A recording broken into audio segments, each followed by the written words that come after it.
So in this video, you guys, we're going to review triangle congruence and some theorems. So some shortcuts we can use to prove triangles are congruent are side, side, side, angle, side, angle, side, angle, side, angle, angle, side. So if we can show those three pieces are congruent in two different triangles, those triangles are congruent. For right triangles, this shortcut also works. If we can show the hypotenuse and leg are congruent to the hypotenuse and leg of another right triangle, those two triangles are congruent. This acronym, CPCTC, corresponding parts of congruent triangles are congruent. So we use this once we've already shown two triangles are congruent. And if they are congruent, that means any of their matching parts would also be congruent. And so I use this acronym when I'm trying to prove parts of a triangle are congruent.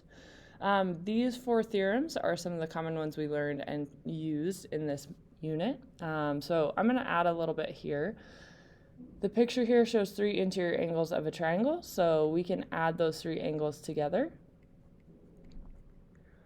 And we know that they have to add to 180. So that theorem lets us know that all angles sum together in a triangle to be 180. Remote exterior angles has this setup where I have my triangle, but I have an angle on the exterior. That angle, that exterior angle, is equal to the two angles away from it. That's where that word remote comes from. Added together. So my angle 4 is equal to angle 1 plus angle 2. Third angles theorem is dealing with two different triangles. So it's an if-then statement. If angle 1 is congruent to angle 4 and angle 2 is congruent to angle 5. So if 1 and 4 are the same, 2 and 5 are the same, then angle 3 and angle 6 must be the same. So if we know two pairs of angles in two different triangles are congruent, the third pair must also be congruent. That actually stems from this theorem. If two angles, or if all three have to add 180, and I know two of them already, and these two are the same, that third one must also be the same to still add to 180. Base angle theorem deals with isosceles triangles. So reminder, that is when I have two congruent sides.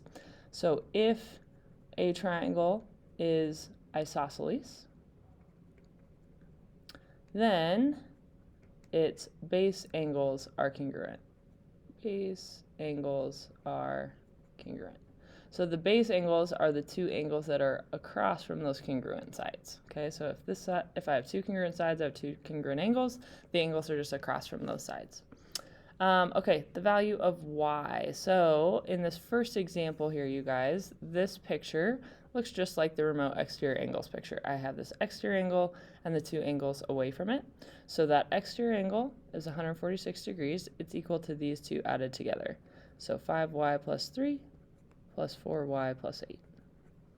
So we have 146 equals 9y plus 11 when I combine like terms. Okay, there we go. Okay, now I'm going to subtract 11. So we got what? 135 is equal to 9y. Divide by 9. When I divide by 9 here, 135 divided by 9, we get 15. All right. Okay. The other thing, so this dealt with one of our triangle theorems. The other thing we're going to do here for an example is a proof. So you will have a proof like this on your final exam where you're proving two triangles are congruent. So remember, we always want to start a proof with a given. So these two items are given, and we want to end with what we're trying to prove. So showing the two triangles are congruent will be my last statement.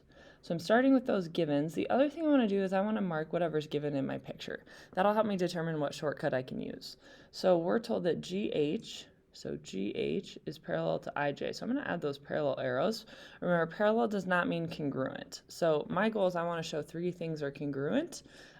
This isn't one of them. But anytime I have parallel lines here, when I have these two triangles butted up against each other, we're going to get alternate interior angles. So I can add those to my proof. That wasn't given to me. I knew that from the alternate interior angles theorem. When I have parallel lines, all pairs of alternate interior angles are congruent. So I just need to name this angle. HGJ is congruent to angle IJG. And the reason is alternate interior angles. Okay. All right, and then the other given, I didn't mark this one yet. We had IGJ, so this one was congruent to HGJ. JG, this one. Okay, so far what I have is I have two pairs of congruent angles. So I've got one pair here, one pair here. So remember, we need three pieces to be congruent. I'm not given anything else, but remember when I have two triangles that share a side, that side is congruent to itself. So if I were to pull those two triangles apart, it's the same length for this triangle as it is for this triangle. So I'm going to say that GJ is congruent to itself, that side. And the reason, remember, when I have that shared side and it overlaps, is the reflexive property. All right, so we got our three pieces. And now I need to decide what shortcut. So once I have my three pieces, I can say the triangles are congruent. Okay, so I've got triangle GIJ is congruent to triangle JHG. So in this picture, I have two angles and a side in between. So that is our angle, side, angle. And that's it. All right. Thanks for watching.